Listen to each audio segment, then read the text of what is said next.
থেকে বিপ্লব গণঅভ্যুত্থান বিরাট হয়ে গেছে পুরো একই কথা বলে, সেখানে কিন্তু গণঅভ্যুত্থানের প্রসঙ্গ আসে না। তখন বলবে যে আস্তে আস্তে নিতে হবে। তো এটা আসলে কন্ট্রিবিউট করে, মানে তারা চায় কিনা এটা একটা ব্যাপার। আর একটা জিনিস হচ্ছে, আমি আরো একটা ব্যাপার শুনছি, নারীদের ইলেকশনের ক্ষেত্রে নারীরা ইলেকশন করতে পারে না। তার প্রধান কারণ হচ্ছে যে ইলেকশনে যে মানি অ্যান্ড মাসেলের যে খেলা হয়, সেই খেলাটার জন্য নারীরা যোগ্য না। আপনি একদিকে সৎযোগ্য প্রার্থী চাচ্ছেন, একদিকে আপনি কালো টাকা মুক্ত নির্বাচন চাচ্ছেন, মানি মাসেল মুক্ত নির্বাচন চাচ্ছেন, আরেকদিকে আপনি বলছেন যেহেতু মানি অ্যান্ড মাসেলের খেলা হয় তাহলে নারীরা প্রার্থী হতে পারবে না। আমি তো মনে করি সব জায়গায় শুধু নারী প্রার্থী দেন, আপনারা বসে যান, সব জায়গায় নারী প্রার্থী দেন। যদি আপনারা কালো টাকার খেলা বন্ধ করতে চান তাহলে সেটাই করেন।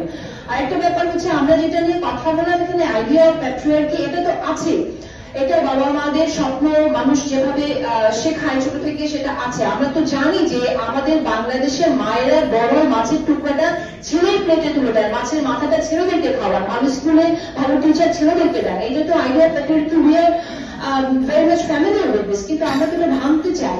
এই আইডিয়া দ্বারা প্রভাবিত হয়ে যে নারী নিজের মুক্তি কি জানে না, যে শ্রমিক নিজের অধিকার জানে না, আমরা কি তাকে অন্ধ করে রেখে দেবো নাকি তাদেরকে জানাবো? সেই সুবিধাটা না নিয়ে বরং আমরা যেন তাদেরকে জানাই, সেটা একটা ব্যাপার। আর এখন যে 5% কথা হচ্ছে না, আমরা তো আসলে মানে টিউনিশিয়ার দিকে টাকা নাকি আরব লীগের সদস্যভুক্ত দেশ, সেখানে আপনার যেভাবে নারীরা বেশি, ওখানে আপনার এখন সংসদ সদস্য ওখানে আছেন। এমনকি রুয়ান্ডায় তো মনে হয় 61 থেকে 63% নারী সংসদ সদস্য পার্লামেন্টে আছে, কিন্তু এখানে 51% নারী হওয়া সত্ত্বেও আমরা কথা বলছি 5% আপনার নারীরা সরাসরি নির্বাচন করে তাদের একটা কনস্টিটিউশন থাকবে। বাদ দেন এটা, আমরা কিচ্ছু চাই না। বিপ্লব হয়েছে, নারীরা কিছু পায় নাই, নারীদের কাছ থেকে বিপ্লব গণঅভ্যুত্থান বিরাট হয়ে গেছে। আমরা আরেকটা গণঅভ্যুত্থান, আরেকটা বিপ্লব করে আমাদের দাবি চাওয়ার জন্য 5% খেলা বন্ধ করেন।